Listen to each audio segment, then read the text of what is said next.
Përshëndetje të nderuar shikuesi me edicionin informativ në ekranin e News 24. Le të jemi së bashku me titujt kryesor.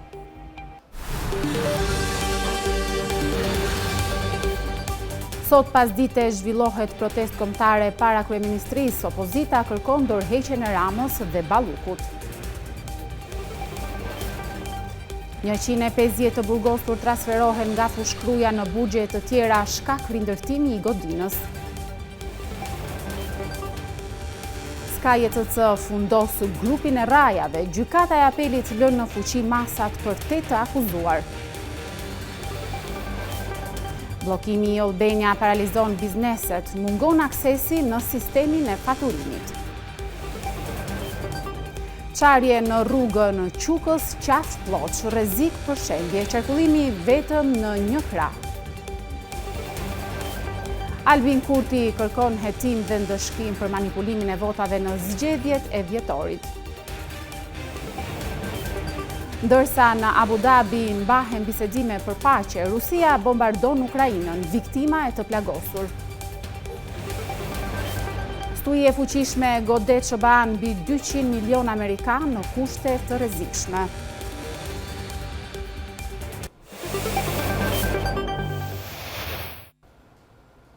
Opozita do të zhvilloj sot protestën kombëtare të radhës para kryeministrisë në orën 17:00, ashtu si edhe në protestat e mbajtura më herët apo foltoret e organizuara para selisë qeveritare, opozita kërkon dorëheqjen e kryeministrit Edi Rama dhe zëvendëse së tij, Belinda Balluku, e cila është marrë pandehur nga SPAK për shkelje të barazisë në tendera në disa episode. Lideri opozitar Sali Berisha në daljet e tij publike u ka bërë thirrje demokratëve, por edhe qytetarëve që t'i bashkohen protestës kombëtare kundër regjimit të Edi Ramos. Një ditë më para i paralajmëroi kryeministri Rama se nga protesta e qytetarëve do të marrë mësimin që meriton. Ndërkohë policia ka njoftuar se ka marrë një sër masash për mbarvajtjen e protestës së opozitës, duke kufizuar parkimet dhe lëvizjen e mjeteve në zonën përreth bulevardit nga ora 15:00 deri në përfundim të tubimit.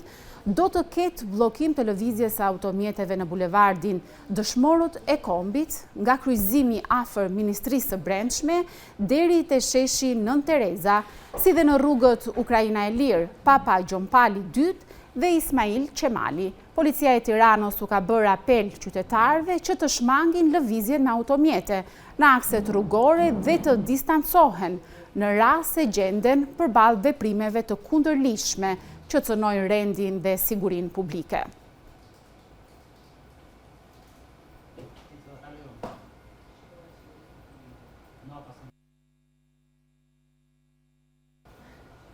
Sekretari i përgjithshëm i Partisë Demokratike Flamur Noka ka deklaruar se betejë e opozitës do të vijojë deri në çmontimin e regjimit të Edi Ramës. Disa orë para protestës, Noka tha për News 24 se betejë e qytetarëve është për largimin e narkosit nga pushteti. Ne jemi një betejë është e vazhdueshme kundër regjimit. Sot shqiptarët janë në një betejë për lirinë e vet, për lirinë e tyre, janë në një betejë për vlerat e tyre, janë në një betejë që të shpëtojnë nga kthetrat e Kuçedrës që i vjedh, janë në një betejë të shpëtojnë nga kthetrat e karteleve dhe të krimit organizuar. Shqipëria është në kushte që do të përballet me mbijetesën e saj si vend. Ndaj opozita nuk mund të rikur duar kryq, opozita ka bërë thirrje të ngrihemi, të protestojmë, nuk ka rrugë tjetër. Që narkosi në pushtet të largohet, ka vetëm një rrugë, të ngrihemi, të luftojmë, të përballemi për të drejtat tona, për liritë tona. Partia e Lirisë fton qytetarët të dalin në protestën e pasdites së kësaj të shtune. Sekretari i përgjithshëm Tedi Blushi deklaroi se sot është pika e kthesës për të përmbysur organizatën kriminale që ka marrë peng shtetin dhe të ardhmen e Shqipërisë. Sot të gjithë shqiptarët e lirë, të ndershëm dhe patriot, do të bashkohen në bulevardin para kryeministrisë, sepse durimit të tyre i ka ardhur fundi. 24 janari nuk është thjesht një datë në kalendar. Është një moment historik. Është pika e kthesës. në përpjekjen e përbashkët popullore për të përmbysur organizatën kriminale që ka marrë peng shtetin, institucionet dhe të ardhmen e Shqipërisë.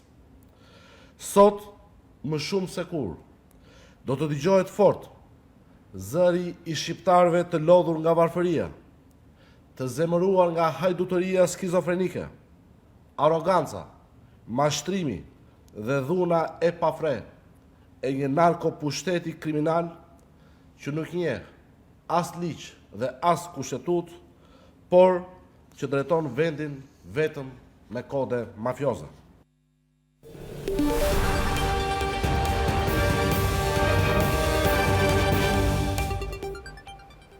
Me nisjen e procedurave për rikonstruksionin e godinës së parë të burgut të Fushkrujës, 140 të burgosur u transferuan drejt burgut të Peqinit dhe të Durrësit. Në burgun e Peqinit u transferuan 85 të burgosur, ndërsa në burgun e Durrësit u transferuan 57 të burgosur, të shoqëruar nga 48 mjete dhe rreth 340 punonjës policie. Ky është momenti ku autokolona me 48 mjete dhe rreth 340 punonjës policie shoqërojnë të burgosurit që po transferohen nga burgu i Fushkrujës drejt burgjeve të tjera në vend. Burgu i Fushkrujës do t'i nënshtrohet rikonstruksionit, por rrjedhoi që prej orëve të para të mëngjesit ka nisur transferimi i 142 të burgosurve drejt institucioneve të tjera të vuajtjes së dënimit. Burime për News 24 bëjnë të ditur se 85 të burgosur u transferuan drejt burgut të Peqinit, ndërsa 57 të tjerët u dërguan në burgun e Durrësit. Burgosurit që mbahen në godinat A dhe C do të vijojnë të qëndrojnë në burgun e Fushkrujës deri në përfundim të punimeve në godinën B, ndaj transferimi tyre do të kryhet më pas. Të burgosurit u transferua në kushte të larta sigurie, ndërsa autoritetet përgjegjëse kanë marrë masa për menaxhimin e situatës dhe garantimin e standardeve ligjore të trajtimit të dënuarve, me qëllim që të mos cënohet rendi dhe siguria në institucionet ku po transferohen. Apeli i GKK-s lanë në fuqi masat e sigurisë për 8 antarët e grupit Raja që u godit pas zbërthimit të aplikacionit të koduar Sky ECC. Të dyshuarit mes tyre dhe Recep Raja, djali ish deputetit socialist Rahman Raja, akuzohen për trafik narkotikësh dhe grup të strukturuar kriminal. Apeli posaçëm rrëzoi të shtunën në ankimimet e 8 antarëve të grupit kriminal Raja, që u godit pas zbërthimit të aplikacionit të koduar Sky ECC dhe lanë fuqi masën e arrestit me burg për ta. Të dyshuarit Islam Sefa, Recep Raja, djali ish deputetit socialist Rahman Raja, përparime Gazmir Raja, Aldo Gjini, Zamir Aliaj, Janiçavo dhe Marvin Bushati do të vijojnë të qëndrojnë në qelite e paraburgimit në ndyshimet për akuzat e trafikut të narkotikëve dhe grupit të strukturuar kriminal. Të dyshuarit Sokol Çaja dhe Agim Nina janë të arrestuar gjithashtu në kuadër të këtij grupi kriminal, por nuk bën ankim e por rrjedhoi nuk dolën përpara gjykatës. Grupi kriminal u godit disa javë më parë nga SPAK dhe rezulton se dyshohet për 3 episode trafiku droge, 2 prej të cilave marijuan dhe 1 kokain në periudhën 2020-2021. Sipas SPAK, grupi kriminal trafikoi 2.4 ton marijuan nga Shqipëria drejt Malit të Zi, me destinacion final Gjermaninë dhe nga Shqipëria drejt Turqisë, ndërsa nga Amerika e Jugut drejt vendeve të Bashkimit Evropian trafikuan sasi kokaine.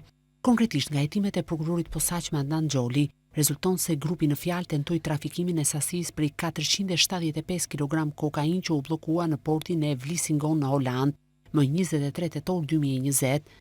Nga hetimet del në pas se porositësi dhe organizatori kryesor në lidhje me trafikimin e kësaj sasie lënde narkotike është i dyshuari Ervis Shuli, i cili komunikonte në Sky ECC me përparim Rajën. Brenda kësaj ngarkese, sipas SPAK, 2 kg i përkisin përparim Rajës. Ndërkohë SPAK e akuzon Recep Rajën, djalin e ish deputetit, për implikim në trafikimin e sasisë prej 236 kg marijuan që u sekuestrua në një kamion në Turqi më 26 janar 2021. Nga hetimet e deritanishme rezulton se grupi kriminal përbohej nga 14 persona, ku 10 janë tashmë në paraburgim, ndërsa 4 të tjerë janë në arrati.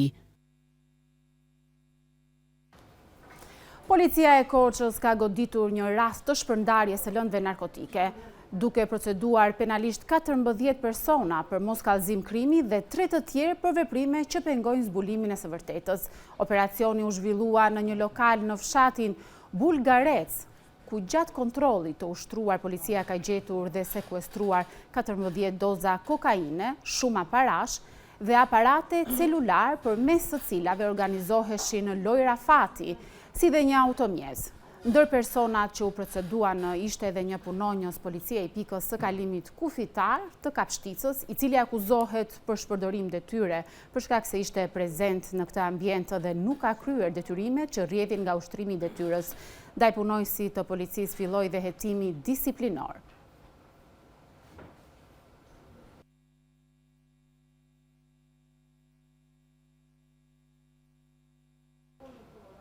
Mëngjesi i kësaj të shtune rezultoi tragjik për një 21 vjeçar në Elbasan, i cili ndërroi jetë gjatë një aksidenti rrugor. Aksidenti ndodhi në rrugën Janaq Kilica, ku automjeti që drejtohej nga një 26 vjeçar në gjendje të dehur doli nga rruga dhe u përplas me një pemë. Si pasojë e përplasjes së fortë ndërroi jetë 21 vjeçari Nehat Uruçi, i cili ishte pasagjer në mjetin që drejtohej nga 26 vjeçari me inicialet RR. Ndërkohë, drejtuesi i mjetit ndodhet jashtë rrezikut për jetën dhe është arrestuar nga policia.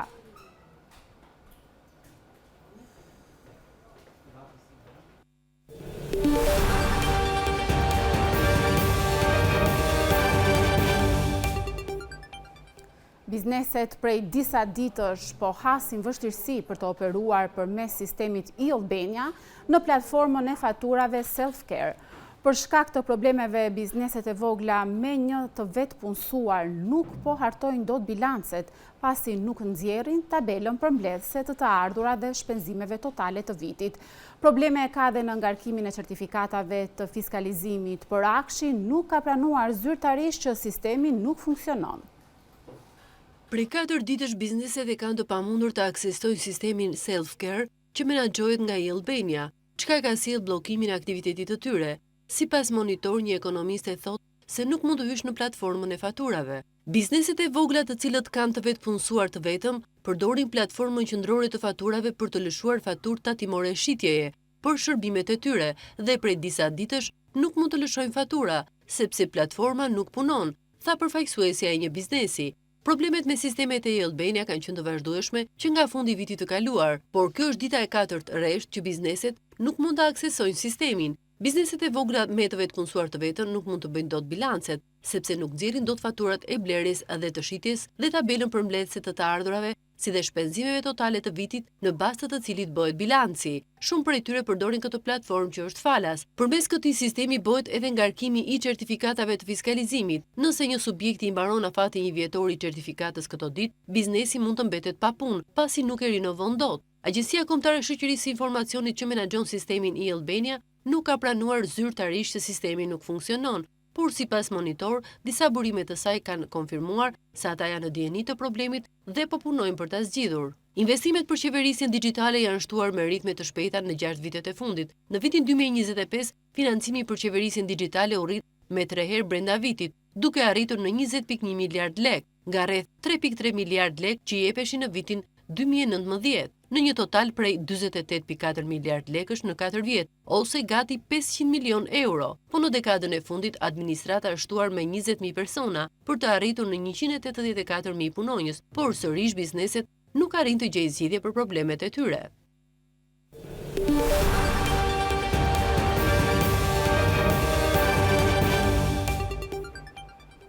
Si e përmendëm dhe në nisje të këtij edicioni informativ, opozita do të zhvillojë sot protestën e dytë kombëtare para kryeministrisë në orën 17:00.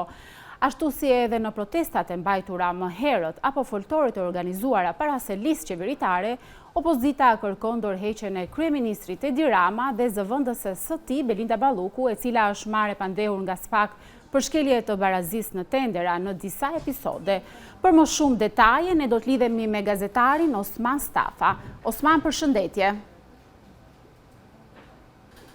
Të përshëndes, atëherë ditën e sotme, Partia Demokratike do të zhvilloj protestën e dytë kombëtare me kërkesë dorëheqjen e kryeministrit Edi Rama, sikundër edhe bllokimin që i ka bërë drejtësisë vetë kryeministri në raport me çështjen që ka të përfshirë si të pandehur zonjën Balluku, zëvendës kryeministre e Republikës së Shqipërisë. Të paktën këto janë çështje që kanë bërë Partinë Demokratike të thras të dytën protestë kombëtare për të kërkuar pra dorëheqjen e tyre dhe një qeveri teknike e cila do të organizojë zgjedhje të parakohshme, të lirë dhe të ndershme, pretendon Partia Demokratike.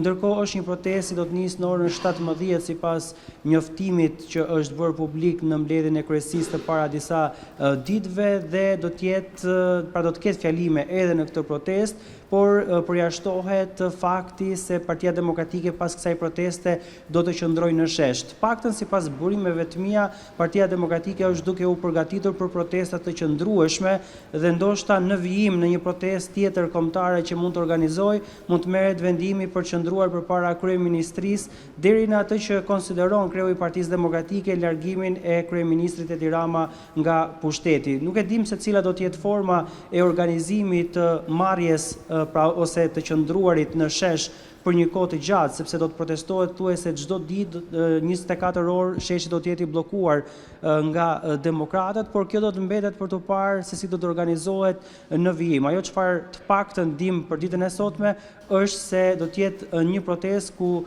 pritet mos mungojnë edhe reagimi i qytetarë që konsiderohet ndryshe ndoshta molotovët, sikundër edhe në protestën e kaluar që u përdorën në fund të protestës pas fjalës së kreut të Partisë Demokratike Sali Berisha. Osman, moti i keq, mendon se do ta penalizojë organizimin e kësaj proteste kombëtare të opozitës, saktësisht të Partisë Demokratike? Paktën ata të cilët kryesisht janë pjesëmarrësit janë edhe anëtarët Partisë Demokratike, të cilët pra në momentin që vinë në Tiranë vinë goxha me një mesazh të qartë, pra të kërkuar edhe të pretenduar edhe nga vetë Partia Demokratike apo nga degët e Partisë Demokratike kudo në rreth, të paktën nga komunikimi që u kam pasur me disa prej funksionarëve të lartë Partisë Demokratike, deklarojnë se edhe moti pra jo i favorshëm ditën e sotme pritet mos e pengojë sipas tyre praninë e qytetarëve në shesh. Të paktën këto janë pretendimet e tyre. Falenderoj Osman për informacionin që solle në këtë edicion informativ në News 24, bashkë shkëputemi. Do të vjojmë më tej me edicionin informativ. Traseja e rrugës në lotin e 2 të aksit në afërsi të fshatit Trebinj ka pësuar dëmtime duke bërë që të ndalohet qarkullimi në njërin krah për shkak të sigurisë. Struktura e rrugës është dëmtuar në pjesën qendrore dhe në atë ansore, duke i rrezikuar shembjen e saj. Thellohet skandali në aksin Qafpllocë-Qukës, traseja e rrugës në lotin e 2, në afërsi të kthesës së fshatit Trebinj, ka pësuar qarje të konsiderueshme, duke bërë që qarkullimi të vijojë vetëm në njërin krah. Si të shihet edhe në këto pamje të siguruara nga News 24, struktura e rrugës është dëmtuar në pjesën qendrore dhe në atë ansore, duke rrezikuar shembjen e segmentit. Për këtë arsye, lëvizja kryhet vetëm në një korsi për arsye sigurie. Të zhgënjur për cilësinë e punimeve, udhëtarët shprehen se ndihen të rrezikuar sa herë lëvizin në këtë rrugë. Të them që nuk ka më skandal rrugë. Kur është bearit edhe mund të jetë, për shembull që mund të kesh situatë edhe qef për të kaluar, po tani jo. Punimet dobta dhe shumë kthesa. Nga gurët që bien. Edhe nga gurët që je rrezikuar që mund të bien nga çasti në çast. Rrezikshme është si është rrezikshme. Të zbije dile edhe nga një qik zip shumë alartë. Probleme ka sa të duash, ata e kanë bërë jashtë standardeve rrugën. Shumë me kthesa, shumë që është rrugë vdekje prurse. Aksi Qukës-Qafpllocë ka pësuar shembje që me nisjen e shirave të parë të vjeshtës, vetëm 27 ditë pas përurimit të tij, rrugë për të cilën u punua 14 vite me radhë. Problematika e fundit në aksin Qukës-Qafpllocë u regjistrua më 7 janar, kur qarkullimi u bllokua për disa ditë. Po në këtë ditë, dherat që po rrëshqisnin nga Skarpati, zum poshtë një automjet që po udhëtonte nga Juglindja drejt Tiranës, ku jeta e shoferit u vu në rrezik. Rruga që u trumbetua si një investim strategjik që do të lidhte perëndimin me lindjen dhe që për ndërtimin e saj u nevojitën 260 milion euro, po kthehet në shembull të keq menaxhimit të fondeve publike. Prej 2 ditësh përgjatë aksit rrugor Korç-Pogradec ka një prezencë të lartë mjegulle, duke kufizuar fushpamjen dhe vështirësuar qarkullimin e mjeteve. Sipas raportimeve, përqendrimi më i madh i mjegullës vihet re në segmentet e këtij aksi që kalojnë në territorin e Maliqit dhe zonat përreth fshatrave. Në këto kushte, autoritetet u bëjnë apel drejtuesve të mjeteve të tregojnë kujdes të shtuar, të ulin shpejtësinë, të respektojnë sinjalistikën rrugore dhe të përdorin dritat e përshtatshme gjatë lëvizjes. Situata po monitorohet, ndërsa drejtuesit e mjeteve këshillohen të shmangin manovrat e rrezikshme dhe të ruajnë distancën e sigurisë për të parandaluar aksidentet.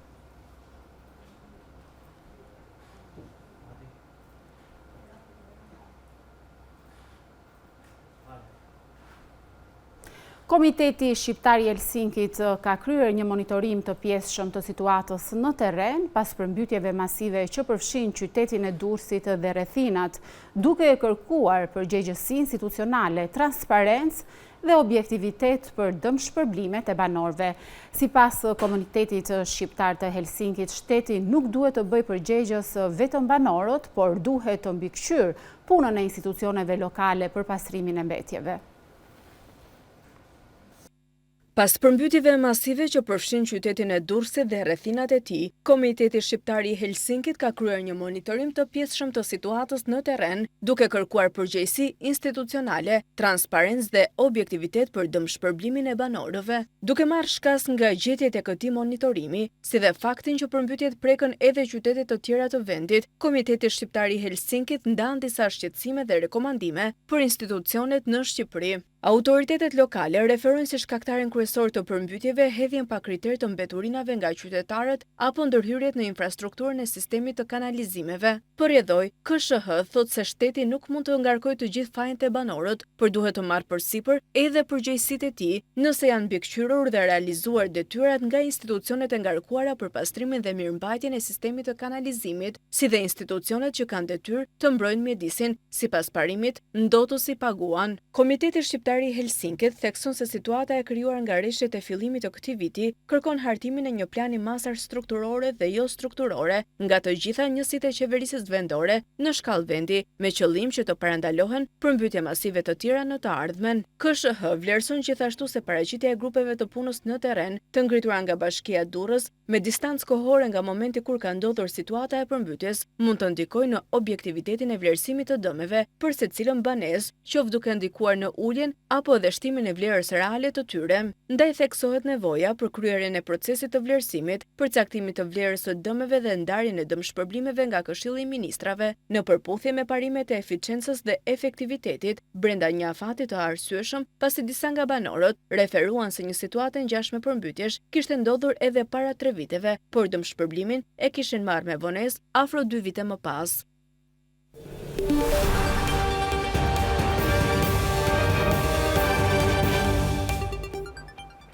Një ditë pas arrestimit të 100 personave të dyshuar për keqpërdorim të votave në zgjedhjet parlamentare të 28 dhjetorit, Kryeministri në detyrë i Kosovës Albin Kurti ka bërë thirrje për hetim gjithëpërfshirës dhe ndëshkim për personat e dyshuar. Komisionere individ që në mënyrë të klandestine janë përfshirë në manipulim votash brenda subjekteve politike duke dëmtuar kolege subjekte politike nuk do të kenë amnisti, theksoi Kurti.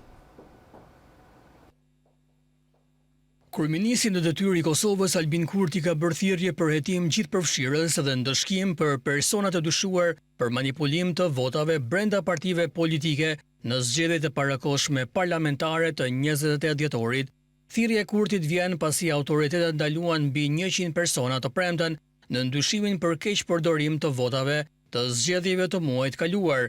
Kurti, i cili ishte kritikuar për mungesë reagimi ndaj dyshimeve për manipulime të votave, bëri të ditur përmes një postimi në rrjetin social Facebook se komisioner dhe individ në mënyrë klandestine që janë përfshirë në manipulime votash brenda subjekteve politike, duke dëmtuar kolege subjekte politike, nuk kanë amnisti. Javën e kaluar, Komisioni Qendror i Zgjedhjeve u detyrua të nisë rinumërimin e plotë të votave, pasi kishte gjetur mospërputhje në votat për kandidatët për deputet.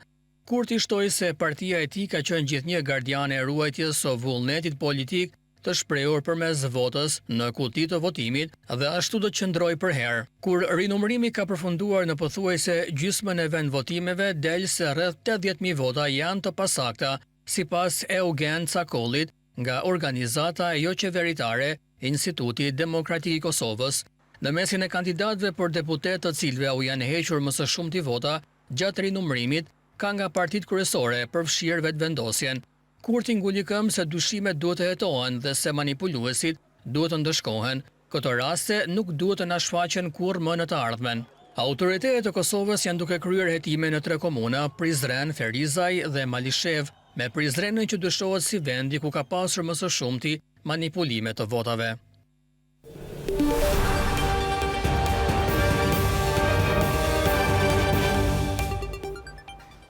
Pavarësisht bisedimeve të cilat po mbahen në Abu Dhabi mes SBA-s, Rusisë dhe Ukrainës, Moska bombardoi mëngjesin e sotëm qytete të Ukrainës duke shkaktuar të vdekur dhe të plagosur, ndërsa bisedimet trepalshe në Abu Dhabi hynë në ditën e dytë. Kryebashkiaku i Kievit deklaroi se një person humbi jetën dhe disa të tjerë u plagosën në kryeqytetin e Ukrainës.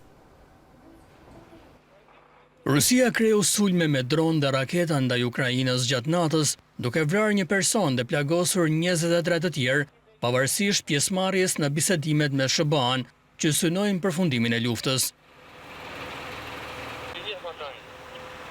Kryebashkiaku i kryeqytetit Ukrainas Kiev tha se një person humbi jetën dhe 4 u plagosën pas një sulmi masiv, ndërsa kryebashkiaku i Harkivit raportoi se 19 persona u plagosën gjatë një sulmi ndaj këtij qyteti.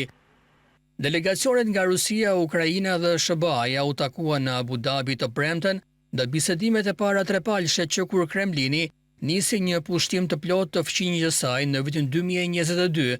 Një burim tha për BBC-n se është bërë një farë përparimi, por çështja kryesore e territorit mbetet e pazgjitur, ndërsa bisedimet trepalshe në Abu Dhabi hynë në ditën e dytë. Kryebashkiaku i Kievit Klitschko tha në Telegram se 3 nga 4 persona që u plagosën ishin shtruar në spital. Ai shtoi se infrastruktura kritike e kryeqytetit ishte dëmtuar, gjë që kishte lënë 6.000 ndërtesa pa ngrohje. Temperaturat në Ukrainë janë në nivele nën zero dhe në një deklarat pas sulmeve, presidenti Zelenski tha se objektivi kryesor i rusëve ishte infrastruktura energjetike. Në qytetin e Harkivit, kryetari i bashkisë Ihor Terehov tha se një maternitet dhe një konvikt për personat e zhvendosur u dëmtuan rënd nga bombardimet ruse. Kemi mbërritur në fund të këtij edicioni informativ, për më tepër mund të na ndiqni në faqen tonë në Balkanweb për lajmet të fundit nga vendi dhe bota. Faleminderit për vëmendjen, bashkë mirupafshim.